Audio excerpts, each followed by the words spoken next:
श्रीमद् भगवत गीता जी का ज्ञान किसने बोला? गीता का ज्ञान तो इसमें कोई किसी भी तरह का है ही नहीं विचार। केवल भगवान श्री कृष्ण गीता के उपदेष्टा हैं, गीता के वक्ता हैं। और महर्षि वेदव्यास ने स्वयं ये बात स्वीकार करके कही है, गीता सुगीता कर्तव्या किमन्ये शास्त्र विस्तरे या स्वयं पद्मनाभस्य मुखपद्माद्य निःसृतः।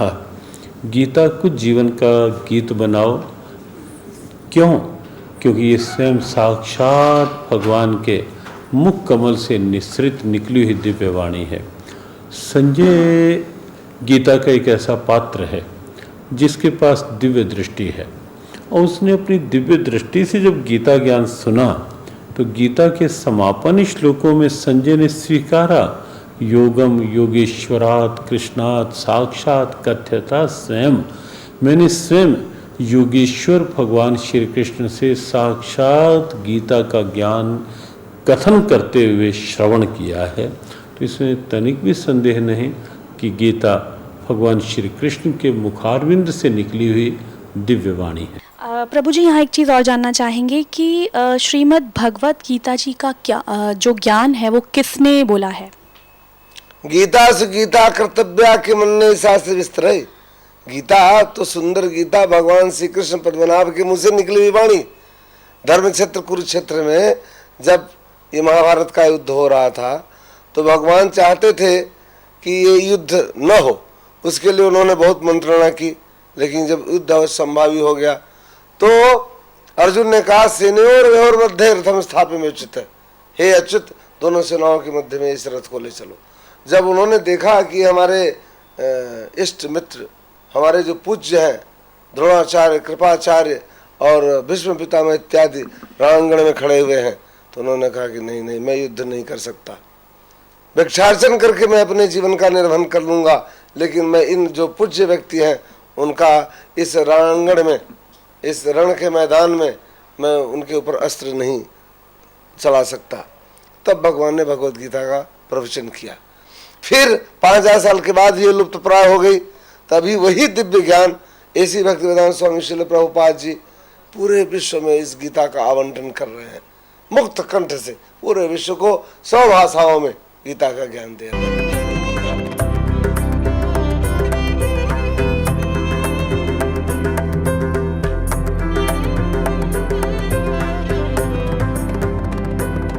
पाखंडी की पूजा जग में संत को कहें लबाड़। पाखंडी की पूजा जग में संत को कहें लबाड़। अज्ञानी को परम विवेकी, ज्ञानी को मूढ़ गंवार। निरंजन धन तेरा दरबार, निरंजन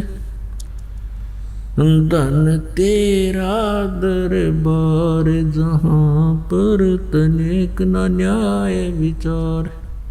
पुण्यात्माओं, अभी तक आप जिससे भी बात करते हो कि श्री गीता जी का ज्ञान किसने बोला, तुरंत कह देते हैं, तपाक से कह देते हैं श्री कृष्ण जी ने बोला। इसमें कोई दो राय नहीं है। ये बिल्कुल अज्ञानी है, इनको क्या इनका पता नहीं किसी चीज़ का। अब देखिए, श्री कृष्ण जी ने कहा कि मैं तो गीता के बारे में जानता नहीं, मैंने क्या बोला था। क्योंकि जैसे कोई प्रेत किसी में प्रवेश कर जाता है, वो प्रेत बोलता है, उसके निकलने के बाद फिर वो आत्मा को पता नहीं होता कि मैंने क्या बोला था, और ही बताया करते हैं आपने ऐसा बोला था, तो तू ऐसे बोल रहा था, तू ऐसे कह रहा था, और वो बोल रहा था भूत। तो ऐसे ये प्रेतवत प्रवेश करके श्री कृष्ण जी में यो काल गीता का ज्ञान बोल गया। ये देखिएगा, संक्षिप्त महाभारत द्वितीय खंड गीता प्रेस गोरखपुर से प्रकाशित है। व्यास जी, वेद व्यास जी इसके राइटर हैं। इसके 667 पृष्ठ पे इसके संपादक हैं जयदयाल गोविंदका, जो गीता जी के अनुवादक भी हैं। संपादक तथा संशोधक गीता प्रेस गोरखपुर, गीता प्रेस गोरखपुर से प्रकाशित और मुद्रित है। इसके 667 पृष्ठ पर हम चलते हैं। ये देखिएगा, ये है 667 पृष्ठ। श्री कृष्ण का अर्जुन से सिद्ध महर्षि और कश्यप का संवाद। जन्मेजय ने पूछा, ब्रह्मन शत्रुओं का नाश होने के बाद जब महात्मा श्री कृष्ण और अर्जुन सभा में बैठकर वार्तालाप कर रहे थे, उस समय उनमें क्या क्या बातचीत हुई। वैशंपायन जी कहते हैं, राजन, श्री कृष्ण के सहित अर्जुन ने जब अपने राज्य का पूरा अधिकार प्राप्त कर लिया तो वे दिव्य सभा भवन में आनंद के साथ रहने लगे। एक दिन सज्जनों से घिरे हुए वे दोनों मित्र स्वेच्छा से घूमते घूमते सभा मंडप के ऐसे भाग में पहुँचे जो स्वर्ग के समान सुंदर था। पांडव नंदन अर्जुन श्री कृष्ण के साथ रहकर बहुत प्रसन्न थे।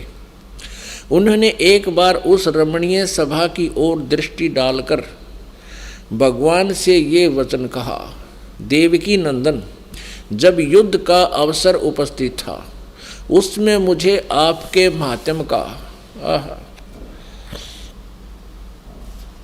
ज्ञान और ईश्वरीय स्वरूप का दर्शन हुआ था, किंतु केशव, आपने स्नेहवश पहले मुझे जो ज्ञान का उपदेश किया था वह सब इसमें बुद्धि के दोष से भूल गया है।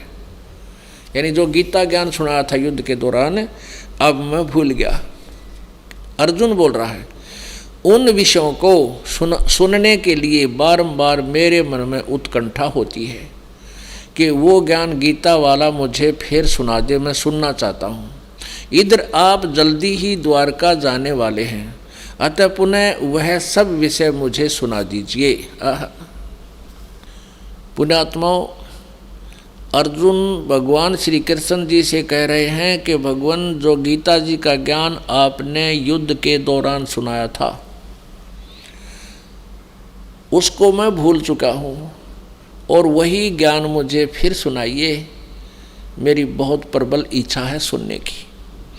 अब श्री कृष्ण जी क्या कहते हैं देखना, इधर आप जल्दी ही द्वारका जाने वाले हैं, अतः पुनः वह सब विषय मुझे सुना दीजिए, अर्जुन ने कहा। अब वैशंपायन जी कह रहे हैं कि अर्जुन के ऐसे कहने पर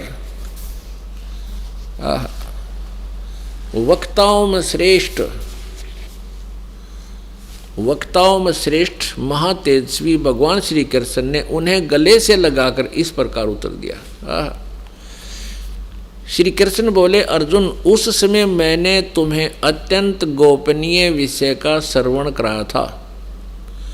अपने स्वरूप भूत धर्म सनातन पुरुषोत्तम तत्व का परिचय दिया था और नित्य लोकों का भी वर्णन किया था, किंतु तुमने जो अपनी नासमझी के कारण उस उपदेश को याद नहीं रखा, यह जानकर मुझे बड़ा खेद हुआ है। उन बातों का अब पूरा स्मरण होना संभव नहीं जान पड़ता। पांडव नंदन, निश्चय ही तुम बड़े श्रद्धाहीन हो, तुम्हारी बुद्धि अच्छी नहीं जान पड़ती।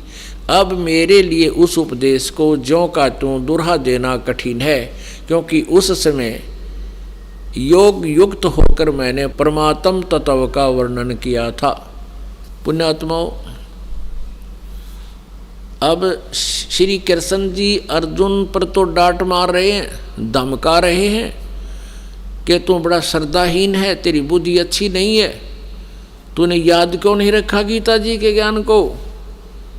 और स्वयं कह रहे हैं, अब मुझे वो पूरा फिर याद नहीं आ सकता। कोई बात हुई है?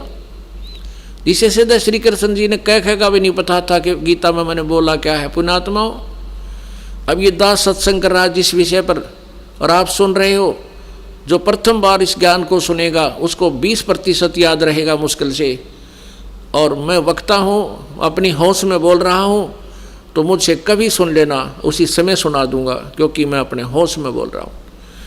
और आप मुझसे पूछो कि वो सुनाना वो विषय जो उस दिन सुनाया था और मैं कहूँ तुमने याद क्यों नहीं रखा, मुझे याद नहीं, इससे सिद्ध है कि मैंने बोला ही नहीं, यानी किसी और कोई भूत बोल गया मेरे अंदर आकर के, तब मैं ऐसी बातें कह सकता हूँ। तो ऐसे ही श्री कृष्ण जी में काल बोल रहा था। ये काल कौन है? ये 21 ब्रह्मांड का स्वामी है, ब्रह्मा विष्णु महेश का पिता है, दुर्गा इसकी पत्नी है, ब्रह्मा विष्णु महेश की माता दुर्गा है।